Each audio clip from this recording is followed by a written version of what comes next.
Hello everyone, welcome back to the first episode of this year's Toolbox. Today I'm joined with Mr. Andy Lohman. Say hello. Oh no. So this is our first session, like I said. I've been teaching Andy for how long has it been now? About a year? Yeah, about a year, 12 months. Andy's done a great job. We started without an handicap. We reckon it will probably something like 28, maybe a little bit more. Yeah. Down to 15 at minute, done a cracking job. We've now got 6 months to get down as low as we can. Andy's got one of the aesthetically best looking swings out of any 15 handicapper I've seen, but probably just ain't quite got the skill set. So I think doing the Toolbox is going to be absolutely massive for him. We'll improve on all those skills and hopefully come out the back end of this absolutely firing. So we'll give you a bit more info as we crack on, but without further ado, let's get into it.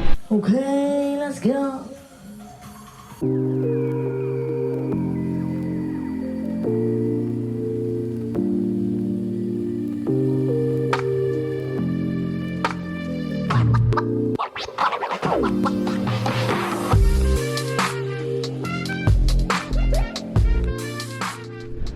Right, so plan of action for today, we were going to go out onto the golf course, but it's temporary greens because it's probably the coldest day ever in England, so we're a bit frosty this morning. We're going to get some measurements on the quad. I'm going to show you guys where Andy's at with his game, and then if we've got time, this is a 2-hour session, if we've got time we will go out onto the course and play some holes, even though it is temp, so. Sound alright? So just a bit of background for you. Me and Andy had one of the best fittings I think I've ever done, in the sense that Andy was very much low launching with his irons, went to G710s, and how good have these been since we made the switch? Been unbelievable. It's been a right game changer, hasn't it? Yeah, big time. Proper good. So we're starting to see proper ball flights now. I mean, I would have loved to have shown you what, like, I'd love to show these people what your ball flights were like pre G710s, but it's just been mint, hasn't it? Yeah. So delighted with that, and I think that's been a big contributing factor to you doing as well as what you have been doing recently. Big time, yeah. So we have stickered up a wedge, and for you golf pervs at home, people like me, this is a Smith's Works wedge. You don't see many of these knocking about. We're sticking this up. We're going to check his tendencies with his wedges, then with a 7-iron, then with a driver, see where we're at, and then I think plan after that. Like I said, if there's something glaring obvious going off, we're going to get cracked on with that. If not, we'll be out on the course after that. So.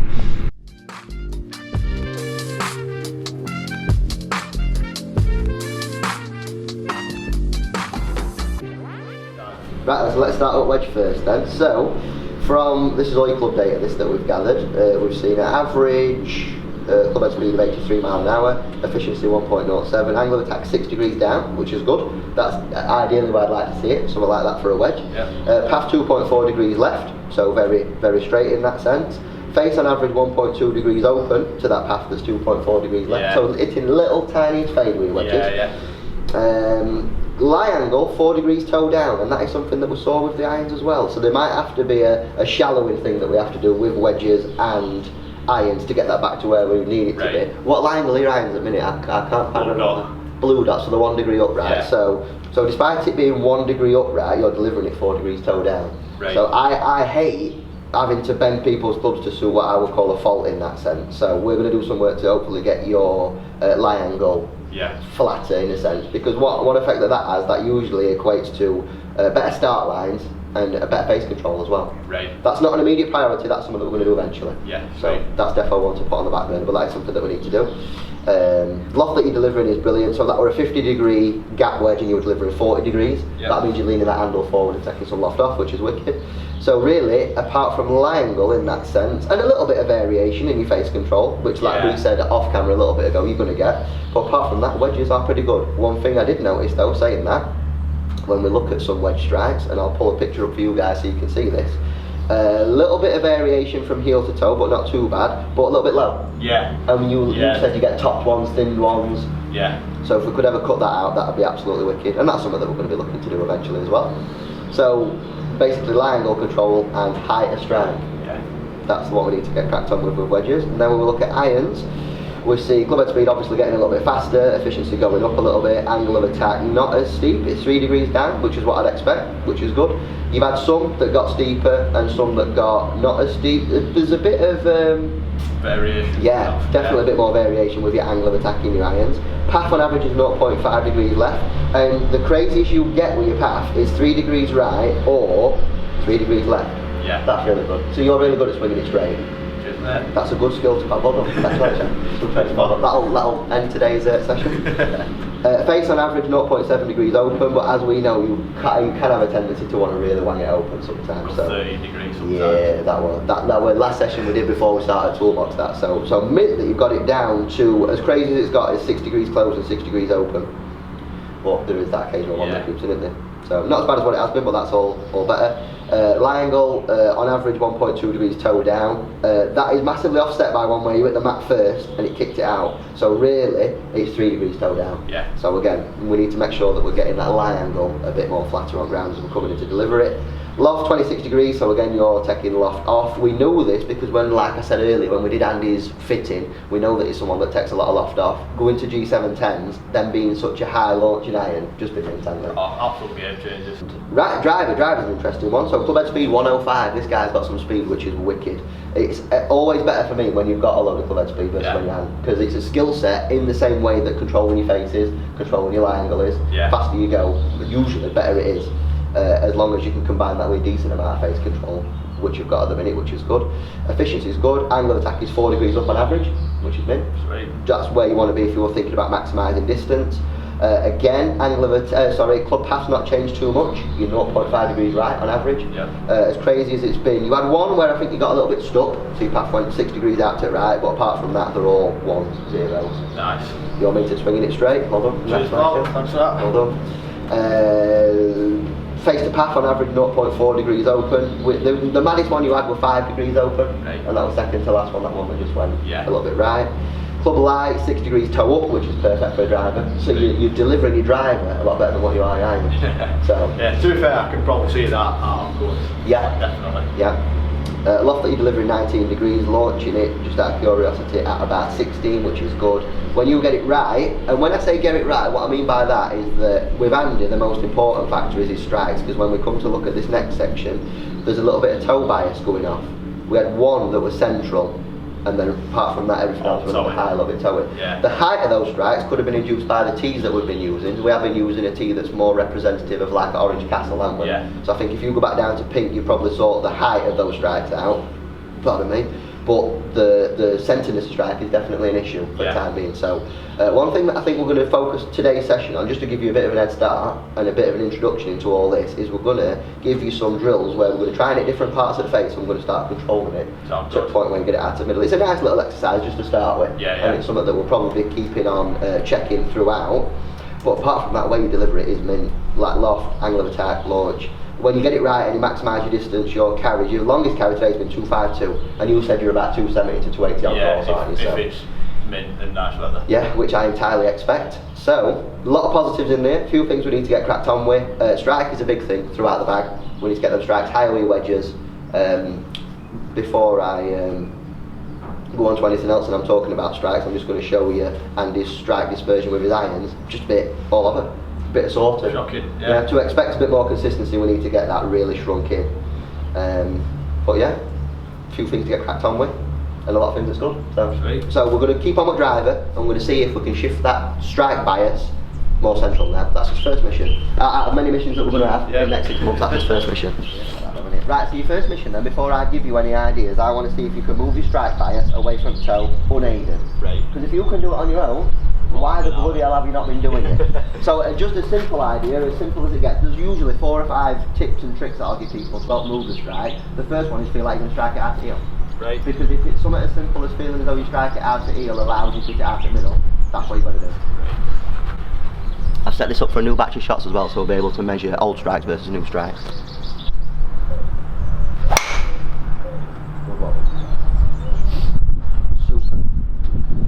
So just to show the people at home, I mean it weren't optimal, it weren't absolutely out of the screws, I don't know if you guys can see that. This is Andy's old dispersion with strikes. We saw that one that were very centred and just a little bit low.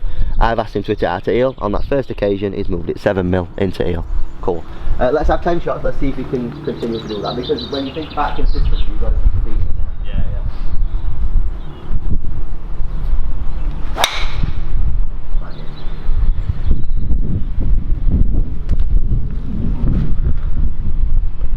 Why on earth have you not been doing this? But you know, like, you think about the toolbox, and I hate to get a bit cringy and a bit philosophical already, This is the skill. This is a separate skill on its own of manipulating your strike. The like what your better players tend to do is that it's a two-pronged process. You have to identify where your strike is and then have the ability to move it. A lot of people can identify where it is and they've not got the ability to move it. Yeah. You almost didn't have the ability to identify where it was. You've been hitting it out of toe forever and it's not bothered you. For me, it'd be doing my head in, you know what I mean? Yeah. You have got the ability to move it though, because you've had 2 shots and that last shot was 2 millimetres in heel. Sweet. So, I know you've not got access to a launch monitor. How do you think you could measure your strike away from here? Get some spray on it. Got it. Yeah. Got it. And if you're having I would do a range session. If you're definitely splitting up a range session so that a part of it is purely focused on controlling your strike, because it's a big thing. Yeah. Out of all things we're going to work on, this is a big thing. Yeah. If you get 100 balls, I do 30. Defo, measuring your strike, trying to get it back into the middle. Right. What was that one like? Bit towing. A little bit. Bit short. Yeah, 15mm toe, so you've gone more toe side. Yeah. So just looking at this, if you can see it, as we started to hit more and more shots on that data set, the old habit of wanting to go more toe side did creep in. So we just did a little bit of an experiment, mini kind of experiment, pushing his strikes down into heel, and then that did help us get a couple more out at middle. But that's definitely one you've got to watch. Yeah. So you feel as though you're striking it slightly heel side is going to allow you to hit it more out at middle now.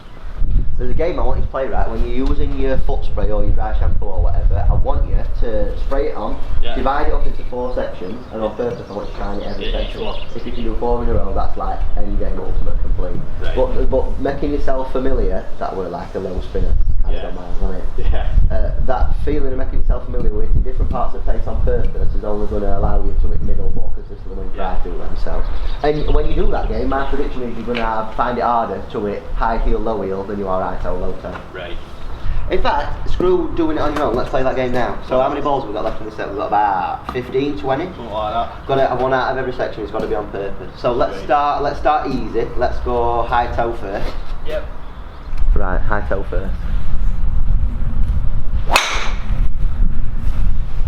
Nailed it, 1 for 1. Come on, let's see if you can do all 4 in one go. Low toe now.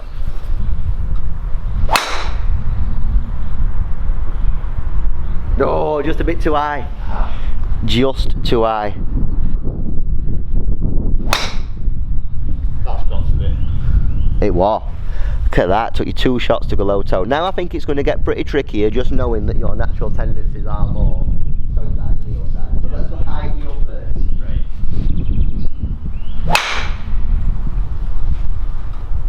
Oh no, high middle, that one. That's got to be. No, 2 middle. 2mm in toe, that one. Come on. I think you've got it. Yeah. Good one. 10mm heel that time. Right, last one. I think this could be the hardest one for you. That was that last one. High heel, low heel now. That felt. Oh. High. Too high.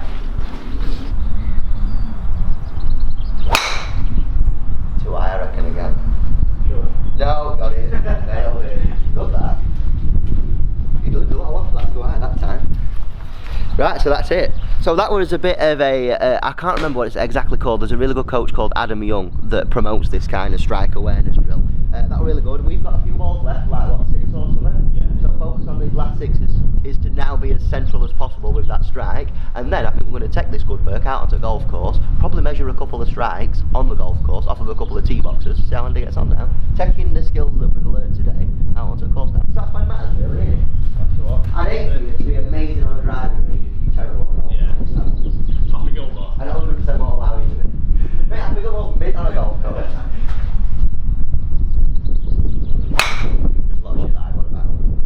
So it might not be a direct cause of that game that we were just playing then, but definitely like the calibration idea of what we've been trying to do over the last 10 shots or so, hitting different parts of the face to allow you to hit it more central in face.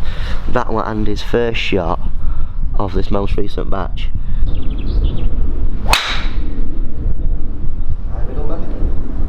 Yeah, well. Cool. Right, so we're going to take these ideas now, we're going to head on to the golf course, we're going to do some tee shots and probably finish some holes out as well, that kind of stuff, so. Well, got that. Cheers, mate. Cool.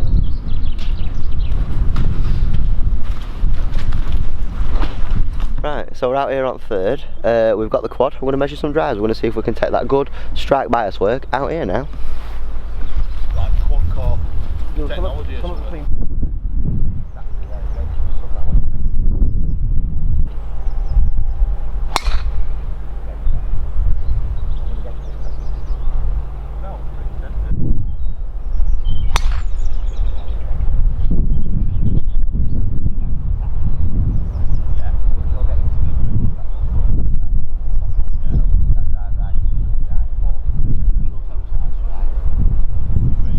So that last one, just not quite as good as the second one. We're definitely seeing a more central bias with that strike, if not a little bit high.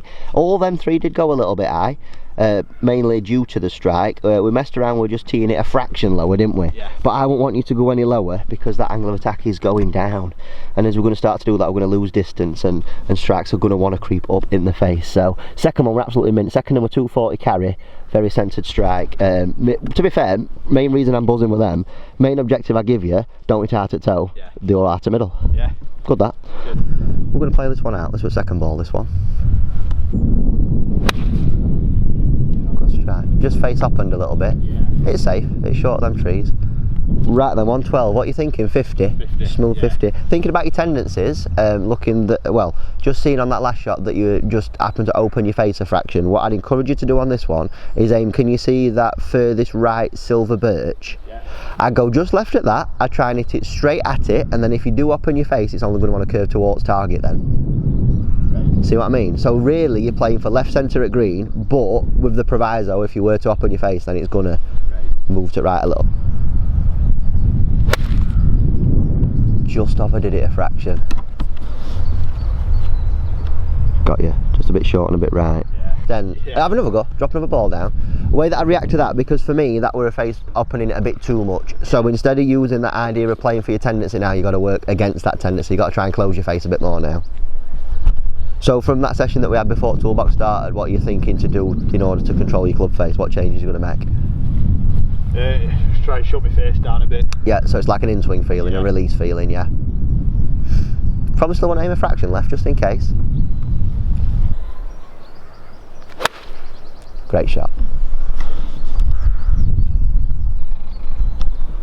Is it up long enough? No. Bunker? God damn it. Would wedge have been too much, do you think? You what? Wedge might have been too much? Yeah.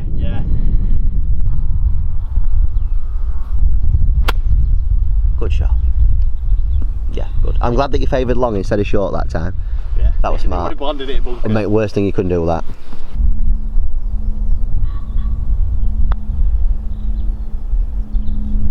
Oh, you got to read right. I probably just pulled it a little bit and then it didn't break as much as what you thought. It was probably just outside all though, whereas I said on edge. Yeah. Cracking pace. Yeah. Well then, we were just saying off camera then, strategy wise, only thing I would have changed would have been more aggressive with that second shot. I would have gone maybe three, is it a 3 wood or 5 wood that you've got? 5 wood. I would have gone 5 wood, just trying to get a little bit closer to green. I think leaving his send 120 as he did just gave him send a bit too much work to do, but apart from that, didn't do too bad. Right, so there you go, that was me and young Andrew's first time on golf course. Ideally, I think next time if we get course conditions a bit better, as you've probably seen now, you guys can't see, but they've put greens back on, which is a bit typical really. We need to come on the course soon because I need to see how his like full game is standing up. But as the start goes, I think that were really good. That's your mission in between now and next session. Keep on top of them driver strikes, all strikes in general. Yep. Keep measuring, keep moving more heel side, keep them away from toe. But apart from that, that was good that. Cheers. Nice to be back, mate, innit? Beautiful. Nice to be back. See you lot soon. Bye.